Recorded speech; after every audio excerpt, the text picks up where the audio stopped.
People say that our biggest lessons in life came from our biggest victories, our biggest achievements. But you know, sometimes we can learn from our failures, from student retreats, from knowing when to walk away. Back in 2020, I had recently moved to Orlando, Florida, with my girlfriend back that time. We were living our American dream. We had our own house rented, but it was our own. It was a big classic North American house, 4 bedrooms, a big kitchen, fancy couches, a fireplace. We had a car. We had a relatively good job. We working cleaning houses. To be more specific, cleaning vacation houses, because Orlando area has a lot of residential complex that has, because of Disney parks, and like there's houses with 5, 4, 8, 10 bedrooms, and we need to clean it. And it was the first time I felt relaxed since I moved there. I feel that I was living my dream. Money was coming in, we are enjoying parks, we were building our lives there. Everything was going smoothly until April of that same year. Whispers of COVID starting to echo across the news, social media. And let's be honest, when you are young, you think you are invincible. You think nothing bad is gonna happen to you. You think you are invulnerable. And for us, it was kind of the same. We thought that it was just another virus and like the situation was gonna be like fine in a couple of months. Once I went to the supermarket and I saw everyone wearing masks, people stockpiling food, carts filled up with toilet paper. I would never get this, but I saw the work was working differently. In that day, we put our groceries in our car, we back home. A couple days after this, Disney closed its parks because of COVID. So with no more parks, no more tourists. No more tourists, no more houses to clean. No more houses to clean, no more job.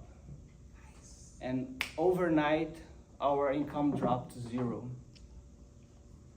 We tried to find another jobs, trying to keep our dream alive, but the world stopped. We couldn't find anything. We were living in a very delicate situation because we have no emergency funds, we have no family nearby, we have no safety net. And that moment, fear became our reality. After we realized that like things was escalating fast, I remember that I saw in the news that the countries was closing their borders. And in that moment, I felt that I need to make a decision about our situation. At first, we were hoping that the situation will get better, but what was happening was completely the opposite. Things was escalating so fast. I remember one day I was sitting on my bed. I mean, we didn't have much to do besides messing with our phones. And my phone rang. It was my mother, and crying. At the time, I knew that my situation was bad, but in that moment, I just wanted to calm her down because I didn't want another thing to be stressful. So I just say, hey mom, we're gonna be fine. We're gonna figure out, just give me a couple of days for me to talk to Tainá, my girlfriend, and we're gonna figure it out. I hope that you are like you're good, and we keep in touch. I hang up the phone. I went to the bathroom, cleaned my face with cold water, and I stared at the mirror and I start to cry. I cry because I was so frustrating. How do you let go a dream that you still live in it? How this is fair? I couldn't sleep that whole night. In the morning, I went to the kitchen. My girlfriend was there setting up the table. I felt the smell of the coffee, the eggs, the toast, the orange juice on the table. The morning lights was shining that white table. I didn't want to dump all my panic to her because I always feel that meals are a secret moment. So I just wait until we finish to eat. But I knew that a hard conversation was coming. And after our plate was empty,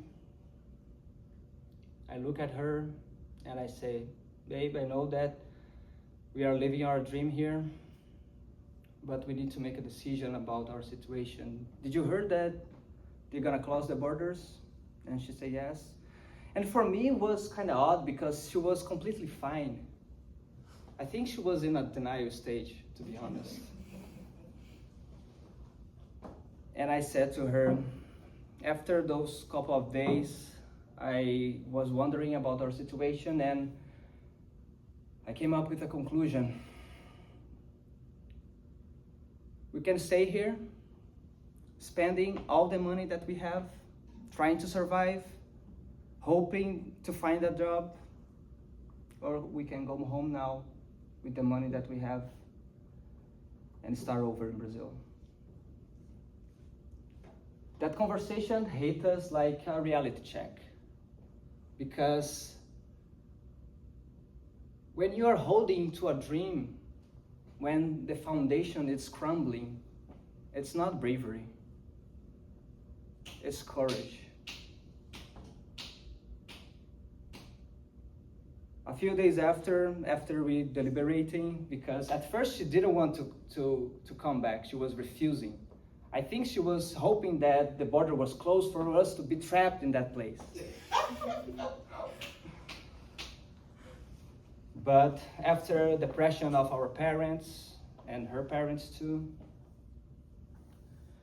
we booked the last flights to Brazil.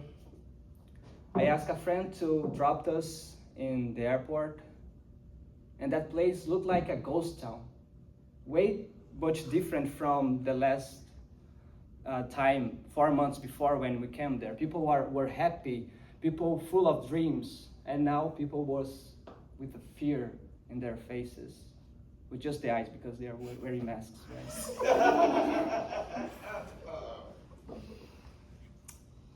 When the plane took off, I felt peace.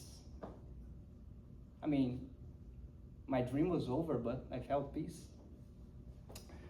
I think I felt peace because I did everything I could to be there.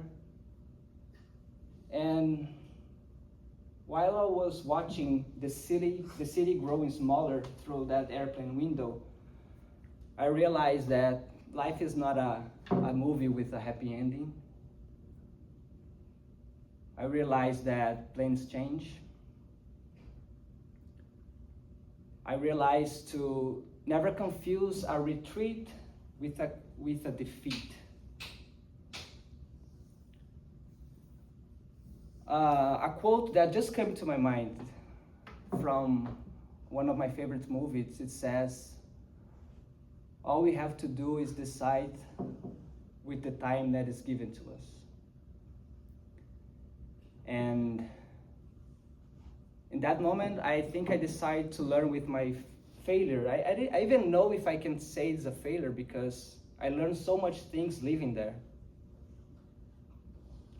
And holding into, I think the ultimate act of courage is not holding to your dream at all costs.